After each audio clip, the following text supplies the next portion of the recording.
Ruger SR22. You know, Ruger has really put out a lot of new designs with their pistols over the past few years, starting out really with the SR9, and the SR22 really falls in line with that kind of concept.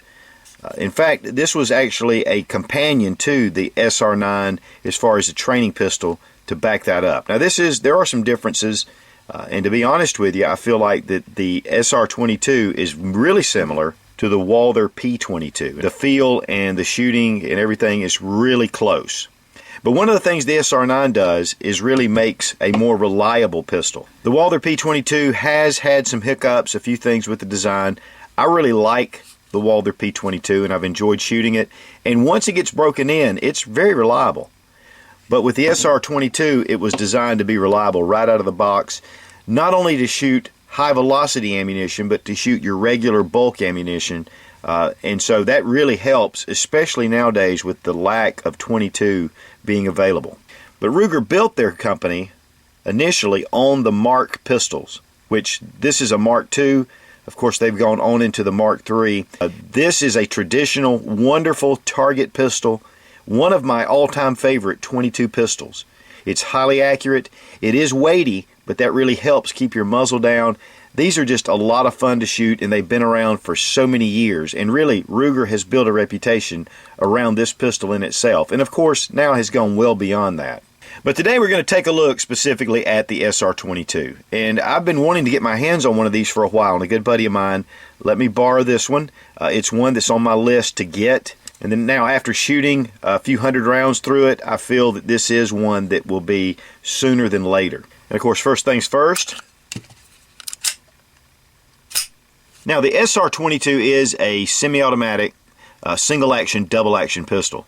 It does have an exposed hammer, which I really like. A lot of the new Polymer striker-fired pistols do not have an exposed hammer. It's all striker-fired inside the pistol. Double action is pulling the trigger, and it'll actuate the hammer and fire your first round. After that, your hammer will be in the rear position because the slide will put it in that position, and then you have a lighter trigger pull. The trigger pull on double action is pretty hefty. In fact, it's 8 to 11 pounds, and it's a pretty solid pull. On single action, you have a 4 to 6 pound trigger pull, and it's really pretty crisp.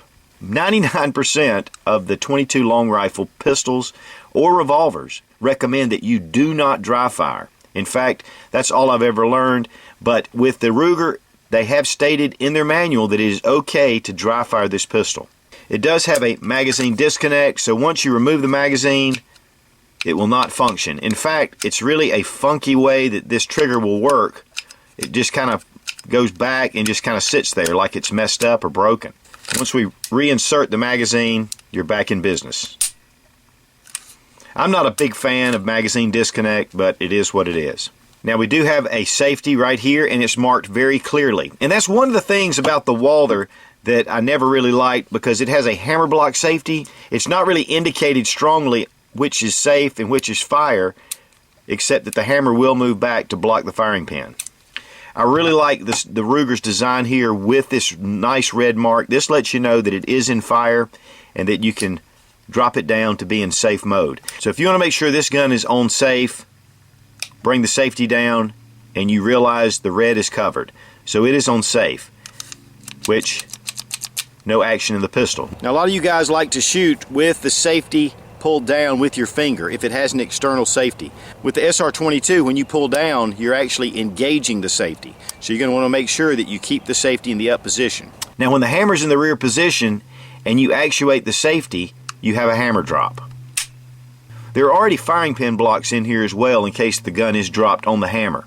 But you've got to really work your safeties, because if you're going to use this, you need to know what is fire, what is safe, magazine drop. It can be a little confusing when you're out at the range.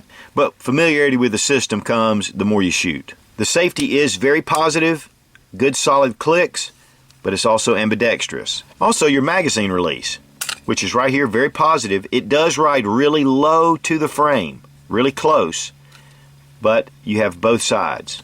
Now, the polymer frame is really smooth. In fact, it's a glass-filled nylon. Most of your polymer frames seem to have a little bit of a texture to it, but with the Ruger system, it is really smooth and really refined. The barrel is a stainless steel barrel, and that's a good thing because this slide is an aluminum slide that has been anodized.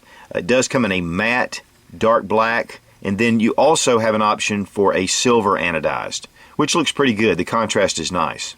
It does have a last round bolt hold open. Of course, you can manipulate the slide stop to keep your slide in the rear position. And then, of course, you can manipulate it by depressing the slide stop to bring your slide forward. Or if the gun is loaded and you want to charge it, you can pull the slide back and then bring it forward to charge the gun. The forward cocking serrations are really nice. It does have your regular serrations here, and this is one of the features a lot of companies are putting on their guns. It is usually a custom feature, but these front cocking serrations are really great to be able to manipulate your gun in another manner. The grip is really very comfortable. It is a rubberized grip finish, really nice in the hand. With this small hump, you do have somewhat of a beaver tail effect right here. The gun is extremely ergonomic. Now, there are two separate grips. Now, these grips are removable, and there are actually no tools needed. Remove the magazine, and then this just pulls out. And so here's your grip. You can replace it. I don't have the other grip. I believe this is the larger of the two, and you can put a smaller grip for smaller hands. It can be very difficult initially to change your grips, but once you do it a couple of times, it does become easier. Of course, you don't want it to be too easy because you want to have a secure grip. And then it holds in these little nubs right here. But then with the magazine inserted, that is also going to add to holding your grip in place. The grip does have little hash marks here that give you a little more texture in the front. This just adds to gripping of the pistol. And then right here on the front of your trigger guard, there's a few serrations here. Now, one of the things about the grip is because it is rubberized here, I found that sometimes entering the magazine, I didn't quite get it all the way up. As you can see, I'm pushing up, but it's popping back out. So you're going to have to give it a solid click before you're in. Now, one of the things you really want to be careful of is making sure that you seat the magazine properly, because there is a magazine disconnect. If you don't have this magazine seated all the way up, not only will it not feed around into the chamber, but it won't fire. This is a safety disconnect, and so it keeps it from shooting. There were a couple of times where I inadvertently didn't get this up into the right position.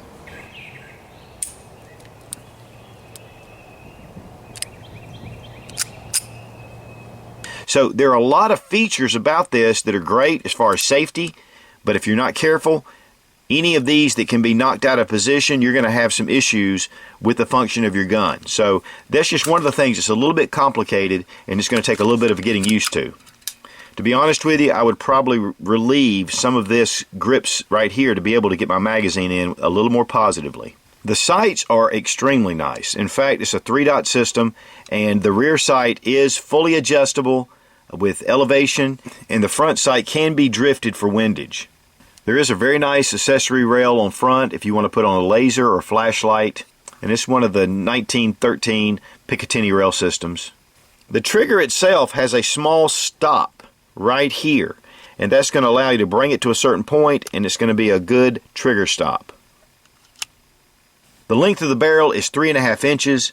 The weight on the pistol is 17.5 ounces. The overall length is about 6.5, actually 6.4 inches. The height is just under 5 inches with 4.9, and the width is 1.25. So you've got a very small, nice, compact pistol. But to be honest with you, it gives you a really good feel as a solid handgun, not a little micro subcompact or a little compact. It comes with 2 magazines, but it gives you 2 options for base plates. You can either have it with the finger grooves, or you can pull these off and have your standard flush base plates.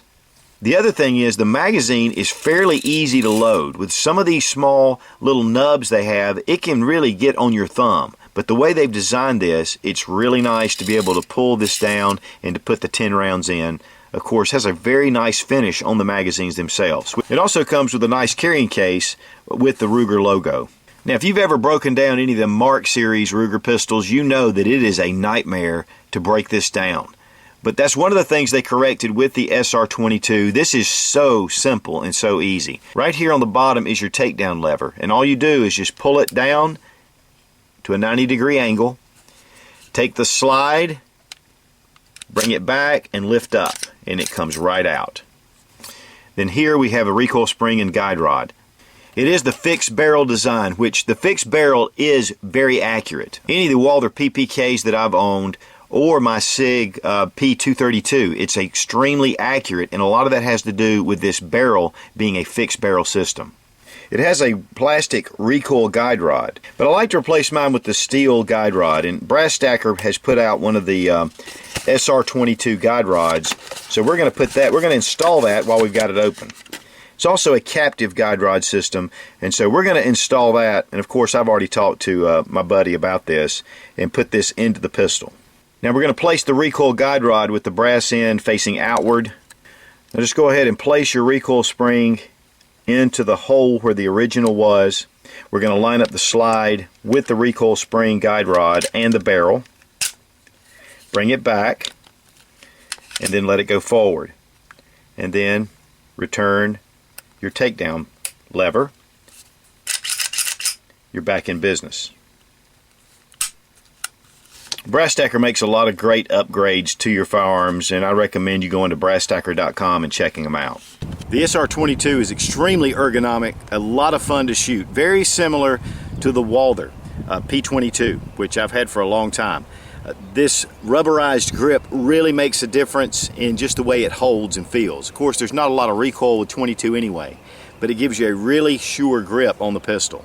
Be strong, be of good courage. God bless America. Long live the Republic.